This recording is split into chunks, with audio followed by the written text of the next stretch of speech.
গলিটা মুড়ে রাস্তায় পা দেওয়ার আগে একবার পেছন ফিরে তাকালো ছবি। ওর চিকন চিকন মায়াবী চোখ দুটো গতকাল অব্দি শূন্যতায় পড়েছিল, কিন্তু এখন তা ভীষণ তীক্ষ্ণ, স্পষ্ট, ক্ষুধার্ত। এই ছবিকে আগের ছবির সাথে মেলানো যায় না কিছুতেই। এই ছবি আর নেই আগের মতো শান্ত, নম্র, আদুরে। এখন সে যেন এক তাণ্ডবকারী আদিম উৎভ্রান্ত। বিধ্বংসী নেশায় বুঁদ হয়ে কাঁপছে তার সারা শরীর। যাবার আগে শেষবারের মতো ঝলসে নিচ্ছিল তার এতদিনের বাসা। সাধ করেছিল যে পাওয়া সে রূপকথার দেশ। মারি থাবা বসাতেই সেই সব পেছির দেশে দুর্ভিক্ষ নামলো। এই গলি, এই পাড়া ছবির কাছে এখন পুরানো রোদে পোড়া জল ছবির মতোই ফ্যাকাশে। সমীদের সাদা 3 তলা বাড়িটা, ডলি দিদিদের লাল রঙের চিলে কোঠা, খড়খড়ি সাজানো নীলচে বাদামি কমল মেশোর ঘর, কোণের টিয়া সবুজ বাড়িটা যার নিচে দাঁড়ালে সামিয়ানার উপর থেকে পারলিচি ছুড়ে আসতো বাবিদির হাত থেকে, সবই একেবারে মলিন।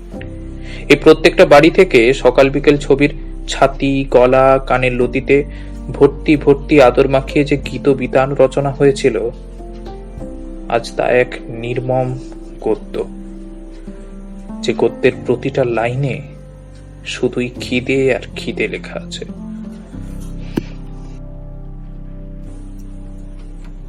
কিন্তু রাস্তার কুকুর হয়ে রূপের জোরে হয়তো একটু বেশি পেয়েছিল ছবি।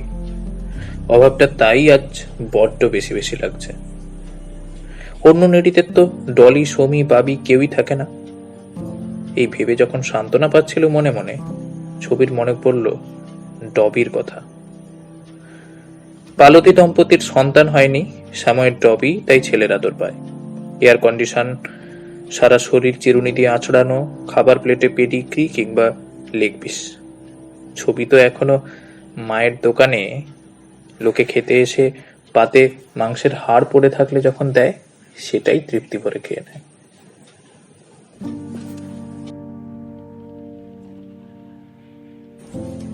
তবে এ কথা ঠিক, সাধারণ বাড়িতে জন্মে ডবির মতো হওয়া যায় না। অমন হতে গেলে জন্ম থেকেই ডবি হতে হয়। ছবির অবশ্য বিশেষ লোভও লাগে না।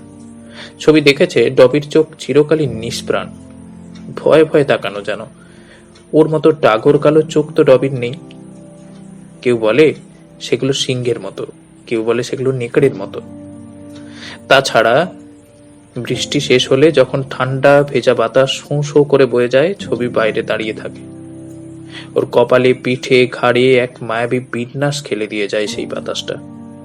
আর গরমকালে কষ্ট হয় ঠিকই, কিন্তু পিচ কলা উত্তাপ ছবির কমলা ঘিয়ার রংকে পোড়া মাটির মতো পুড়িয়ে টেকসই করে দিয়ে যায়। সেটাও ডবির মেলে না।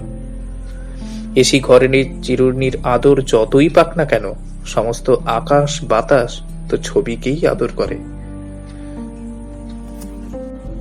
আর ডবি এখনো কিছুই বোঝে না। ছবি এখন অনেক পরিণত। সাদাকে সাদা, কালোকে কালো বলে চিনতে শিখেছে ও। যাই হয়ে যাক, ডবি কখনো শয়তানের খাবারের স্বাদ তো নিতে পারবে না।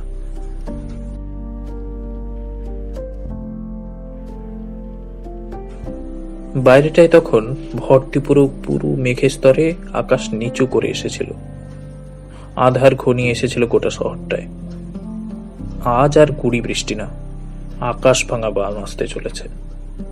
ছবি দেখলো পালবাড়ির মালি অভ্যেসের নেশায় তখনও ঝাড়ি দিয়ে জল দিচ্ছে কালাকা সন্ধ্যা গাছের গোড়ায়। ছবি হাসলো মনে মনে। কি পাগল না এরা! মালি আর মালকিনেরা কোনোদিনই বুঝতে পারবে না যে কালাকা সুন্দরা আর তাদের মুখ চেয়ে নেই। বর্ষা চলে এসেছে। একটা ছাউনির তলায় গিয়ে দাঁড়িয়ে রইল ছবি। একে শীর্ণ শরীর, তার উপর ভিজে যদি ঠান্ডা লাগে, রাস্তার পাশে পচে মরা থেকে কেউই আটকাতে পারবে না। চোখের কোণে জল গড়িয়ে এলো। ছবির মা অর্থাৎ তুলিকে সে কোনোভাবেই ভুলতে পারে না। একটুক্ষণ আগেই ওদের শেষ দেখা হয়ে গেল।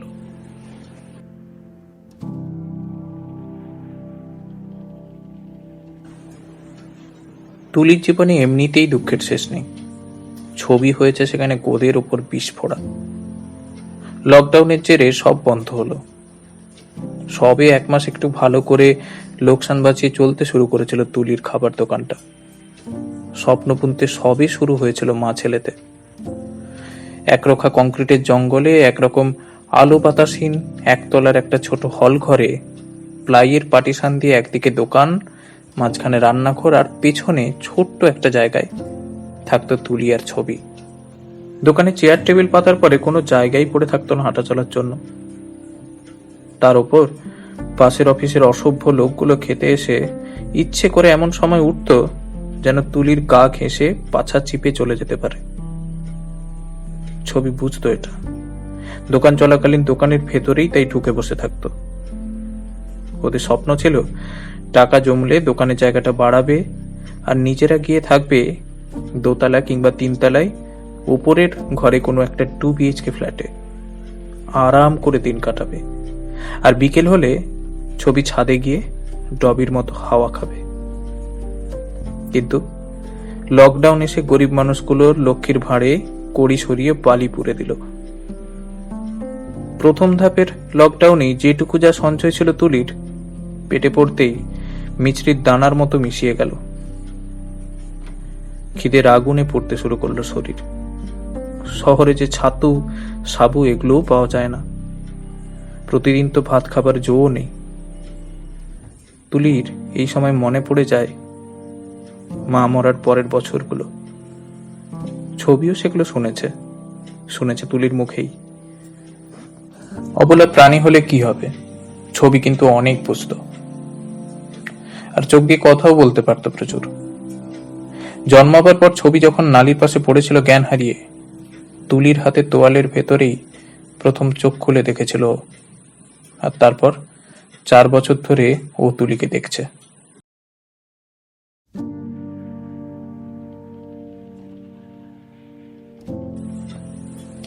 মা মরা এই মেয়েটা একটা অসুস্থ বাপ আর একটা নেশাগ্রস্ত ভাই নিয়ে কম কষ্ট পায়নি জীবনে। মা থাকলে মেয়েটার এত কষ্ট হতো না। এলাকায় মেয়ে মানুষরা যখন ঘর থেকে কেউ বেরোতো না, তুলির মা তুলিকে নিয়ে গোটা গ্রাম ঘুরতো। কার ঘরে হাঁড়ি চাপেনি, কে খেতে পাচ্ছে না, এসব দেখে দেখে বাগানের পালং শাক, সজনি শাক, কখনো বেগুন, কখনো বা 2 মুঠো চাল দিয়ে আসতো। এই মায়ের মেয়ে হয়ে তুলিকে বাকি মেয়েদের মতো জানালা থেকে আকাশ দেখতে হয়নি। খোলা আকাশ ছোট থেকেই পেয়েছিল। কিন্তু একটা জিনিস বুঝে গেছিল, এই দেশে মেয়ে মানুষদের সারা জনম ধরেই মরণের কামড় লেগে থাকে। যারা সারাক্ষণ গৃহবন্দী থাকে তারা মরমে মরমে মরতে থাকে একপালি খোলা আকাশের তরে। আর যারা খোলা আকাশ পায় সারা জীবন, তাদের ঘর থাকে না ভালো করে। সকাল হলেই বরগুলো মদ গিলে পড়ে থাকে, আর বউগুলো পরজন্মে সুন্দর জীবন চেয়ে মৃত্যুর প্রার্থনা করতে থাকে। মা মরার পর তুলির বাপটাও অসুস্থ হলো। সার ব্যবসার লোকসান শুরু হলো। কিন্তু তুলি আর তুলির ভাই দুজনেই রূপে গুণে পাড়ার চোখে সরস্বতী আর কার্তিক ছিল সাক্ষাৎ। সেটাও টিকলো না। ক্লাস 10-এর দুর্দান্ত রেজাল্টের পর ভাই প্রেমে পড়ল। মেয়ে ছিল বেশ বড় বাড়ির, শহরে কোচিং এসে আলাপ। এসব কিছুই তুলিকে জানতে দিত না। 12-এর পরীক্ষার ঠিক আগে প্রেমটা কাটলো। রেজাল্ট খারাপ হলো, শুধু তাই নয়, নেশা শুরু করলো ভাইটা। ক্রমশ নেশাগ্রস্ত হয়ে পড়ল। তুলি যখন 2nd ইয়ার, বাবা একটু একটু করে সুস্থ হচ্ছিল। সার ব্যবসা, তুলির টিউশন এবং স্কলারশিপের পাঠানোর টাকায় সংসারটা আবার একটু একটু করে গড়ে উঠছিল। ঠিক তখন নেশা করে বাড়ি ফিরতে গিয়ে অ্যাক্সিডেন্ট করলো ভাইটা। ওখানেই স্পট ডেড। একটা সাজানো সংসার চোখের সামনে তাসের ঘরের মতো ভেঙে পড়তে লাগলো। কিছুদিন পর থেকে বাপটাও মদ খেলা শুরু করলো। কলেজে সব দিক দিয়ে একটু চোখে পড়ার মতো ছিল বলে নানা দিক থেকেই প্রেম নিবেদন আসতে থাকে তুলির কাছে। তুলি না বলে দিয়েছিল সকলকে। আসলে কেউই বাঁধা ধরা কিছু কথার বাইরে কখনো ওর মনের কথা, ওর বাড়ির কথা জানতে চাইতো না। বোধহয় কেউ এখনো জানেও না। ক্লাস বাদ দিয়ে মেসেই ঘরবন্দি হয়ে কাটিয়ে দিত কলেজ জীবনটা। তারপর ইউনিভার্সিটিতে মাস্টার শেষের পর একেবারে চলে এলো বাড়ি। তখনই ছবিকে সাথে করে বাড়ি নিয়ে এলো তুলি। তারপর ক্রমেই 3.5 বছর কেটে গেল বাপ মরা অব্দি। বুড়ো বাপ প্রাণের ভয়ে মেয়েটার বিয়ে কিছুতেই দিতে চাইছিল না। তুলিরও অবশ্য ইচ্ছে ছিল না। রোশনারাকে দেখে এখন সেই ইচ্ছা আরই নেই। রোশনারা আর তুলি দুই বেকার বান্ধবী 6 মাস আগে ঠিক করেছিল যেটুকু যা জমানো আছে এদিক ওদিক ধার করে সব মিলে শহরে যেখানে ওরা ভাড়া থাকতো ওখানে একটা খাবারের দোকান খুলবে। ডিসিশনটা খুব খারাপ ছিল না, কারণ মোটা প্রণামী বাদে শুধু মেধার জোরে এ বাজারে চাকরি দেবতাকে প্রসন্ন করা প্রায় অসম্ভব। রোশনারা নাম যদিও সবসময় রোশনারা ছিল না, প্রিয়াঙ্কা বলে ডাকা হতো যখন দোকানে খদ্দের থাকতো। রোশনারারই বুদ্ধি ছিল এটা। ওই নামে ডাকলে যে দোকানে সেল কমে যেতে পারত। যাই হোক, ছবি কিন্তু দুটো নামই বুঝতো। কারণ না বুঝলেও তুলি যে নামেই ডাকুক না কেন, ছবি রোশনারাটির চুড়িদারের কোন কামড়ে টানত। ভালো গান করতে পারত রোশনারা। কলেজে ছিল খুব নাম। দোকান শেষ করে রাত্রির বেলা যখন শুতে যেত, তুলিকেও শোনাতো কৃষ্ণকলি ইসলাম। ওর পছন্দের গান তবু বন্ধু ভালোবেসো একবার।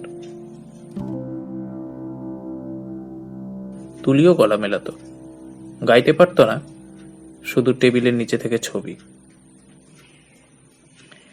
2 মাস হলো রোশনারের বিয়ে হয়ে চলে গেল। রোশনারে বেশি আদর করতো ছবিকে, ফুরসত পেলেই জড়িয়ে ধরতো। তুলি কিন্তু ছোট থেকেই খুব আদর করেছে যে ছবিকে তা না, কিন্তু মন বুঝতো খুব। মা কিনা। প্রায়শই তুলি যেটা করে, সময় পেলেই পাথরের মতো কাঠ হয়ে বসে থাকে ছবির দিকে তাকিয়ে এক পলকে। আর ওই মুহূর্তগুলোই সবচেয়ে সুন্দর সময় ওদের দুজনের। ওজন্যই বোধহয় ওরকম নামকরণ। কি যে দেখতো তুলি, সেটা ছবি বুঝতো না। আজ তো আরোই বুঝতে পারে না। তুলির এতবার পা পিছলেও ছবির জীবন কিন্তু ছিল খুবই মসৃণ। সারাদিন পরিশ্রমের পর ক্লান্ত মায়ের মুখে যদি একটু হাসি ফোটাতে পারত, তাতেই ধন্য হয়ে যেত। কিন্তু মাত্র 3 দিনে কেমন সব উলট পালট হয়ে গেল। গত পরশু খিদের আগুনটা আর পুষে রাখতে পারছিল না। গ্রামে হলে তুলি না হয় এর কাছ থেকে কিছু সাহায্য চেয়ে আনতে পারত। শহরে যে সেকেন্ডে সেকেন্ডে সামর্থ্যের হিসেব নিকেশ চলে, হাত পাততে তাই আত্মসম্মানে বেঁধে।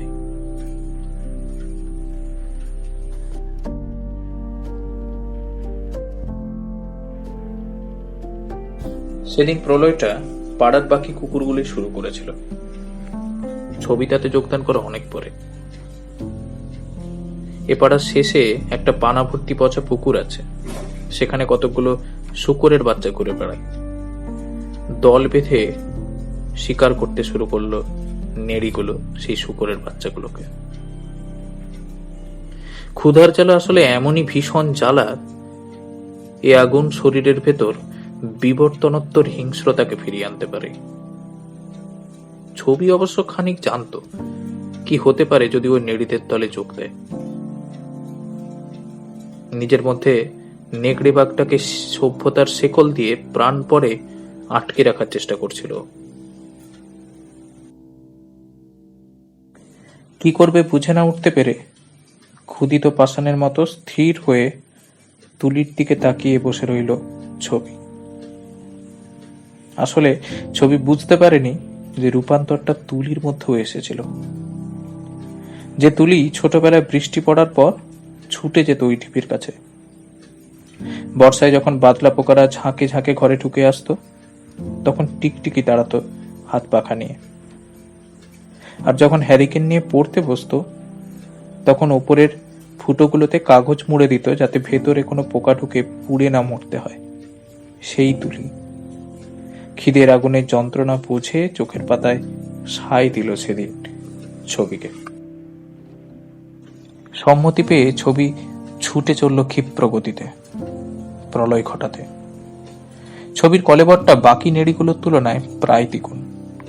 দূর হতে এক পলক দেখে নেকড়ে বলে ভুল করাটা স্বাভাবিক, কিন্তু বর্বর কুকুর পালের থেকে খাবার ছাড়াতে গিয়ে বেশ বেগ পেতে হলো প্রথমবার বর্বরতা শরীরে মাখা ছবিকে।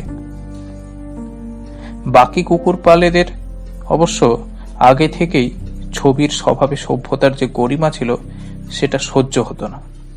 তার উপর অমন সুঠাম বলিষ্ঠ শরীর এত আদরের আস্তানা। কিন্তু ওরা যেটা জানতো না যে ছবিও আজকাল ভালো বুঝে গেছে যে খালি পেটে সভ্যতা করা যায় না। বরাহ শাবকের নিথর রক্তাক্ত শরীরটা ছবি যখন পেল ততক্ষণে মাংস অল্পই পড়েছিল, বাইরের চামড়াটা বাদ দিয়ে। আর ওটুকু আদায় করতেই কুকুর পালের সাথে লড়তে গিয়ে দাঁত বসে কেটে গিয়েছিল ছবির পেছনের পায়ের বেশ খানিকটা অংশ। কিন্তু দুর্ভাগ্যের বিষয়, এই গোটাটা নিঃশব্দে হতে পারল না। চিরকালই অবশ্য বড় লোকেদের বর্বরতা ভেতরে ভেতরে হয়, আর গরিব লোক বর্বরতা করলে সেটা সকলের চোখের সামনে হয়। ফলে চেঁচামেচিতে গোটা পাড়া ব্যালকনিতে হাজির হলো। তারা দেখল সেই বিভৎস দৃশ্য। তাদের আদরের শান্ত ছবি মুখে রক্ত মেখে দানবের মতো বসে আছে। সবার চোখে যেন আচমকা নরক নেমে এলো। বাবি দিদি তো চিৎকার করে ঘরে ঢুকে পড়ল। আর মাস্ক পরে কমলবাবু নেমে এলেন একটা বড় লাঠি হাতে। এসব দেখে খিদেটা প্রশমিত করে খানিক জ্ঞান ফিরে পেল ছবি। উঠে দাঁড়ালো একবার, কিন্তু নড়ল না। ভীষণ অনুতপ্ত, ভুল স্বীকার করে মার খেতে প্রস্তুত।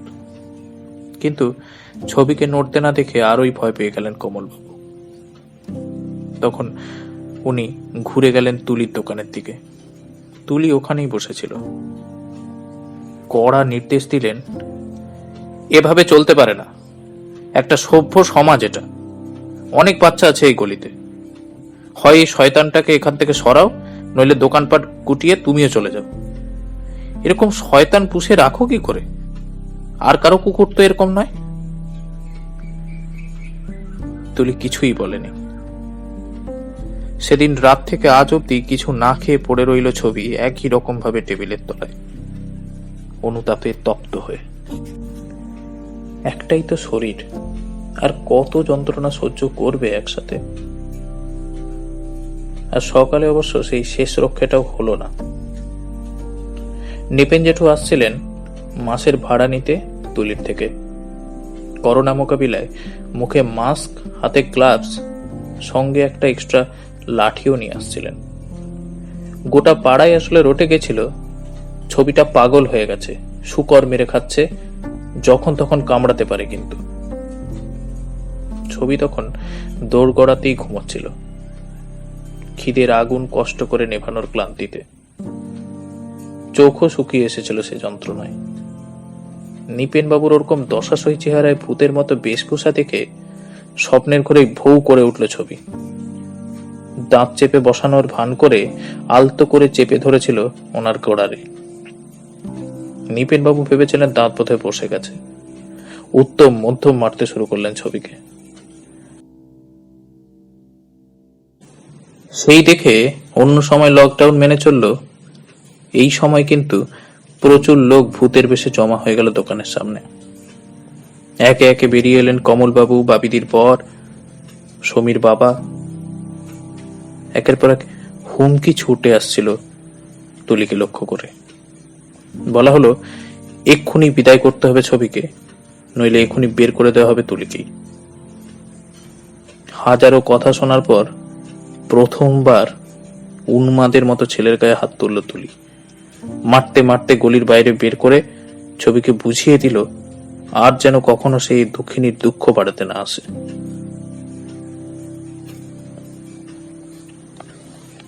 অনেকক্ষণ হয়ে গেল, বৃষ্টিও ধরেছে খানিক। তুলি কিন্তু এলো না ছাতা নিয়ে ছবির খোঁজে। অপেক্ষা শেষ করে গোঙাতে গোঙাতে অগোছালো ভাবে পথ হাঁটছিল ছবি। কোথায় যাবে কিছুই জানে না, কোথায় বা খাবার পাবে। যদিও এই মুহূর্তে খাবার না পেলেও মাকে যদি একবার পেত তাহলেই ওর সব পাওয়া হয়ে যেত। রাস্তাটা যখন সেই বড় মাঠটার কাছে এলো, ছবির মনে পড়ল সূর্যাস্ত দেখতে মাঝে মাঝে ও আর তুলি এখানে আসতো। মাঠে ঘাসগুলোর অপূর্ব রং দেখে একবার পেছন ফিরে পড়ন্ত সূর্যের দিকে তাকালো ছবি। আর সে কি বিভৎস সৌন্দর্য! আধা বৃষ্টি ছড়িয়ে আধা বৃষ্টি পেটে রাখা মেঘগুলো পড়ন্ত সূর্যের আলোতে কারাকোরাম সিঙ্গালীলা কি না কি এঁকে দিয়েছে। চকমকির মতো উজ্জ্বলতা বেরিয়ে আসছে সেগুলো থেকে। কি রং নেই তাতে! এমন অসম্ভব সৌন্দর্য কখনো তো চোখে পড়েনি ছবির। সে কিরণ এতই জোরালো, বেশিক্ষণ তাকিয়ে থাকলে চোখ খারাপ হয়ে যেতে পারে। চোখ বুঝল। কিছুক্ষণ পরে চোখ খুলে হকচকিয়ে গেল। মাঠের একদম শেষ কোনায় দাঁড়িয়ে তুলি। তীরের বেগে ছুটতে শুরু করলো ছবি। জড়িয়ে ধরে কান্নাকাটির পর ছবির কানে তুলি বলে দিল, চল ছবি, অনেক হয়েছে, আর না, এবার শেষ দেখে ছাড়বো। নেকড়ের মতো ডাক ছেড়ে দৃঢ় সম্মতি জানালো ছবি। আর সেই ডাক শুনে একসাথে অনেক কুকুরের দল ডাক দিল। গোটা শহরটা যেন কাঁপছে এখন সেই ডাকে।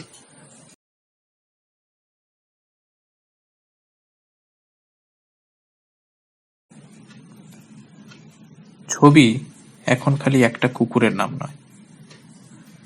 এই সময় দিকে দিকে হাজারে হাজারে ছবি একসাথে কথা বলতে শুরু করেছে। আর হাজারে হাজারে তুলি নতুন দিন আঁকতে শুরু করেছে।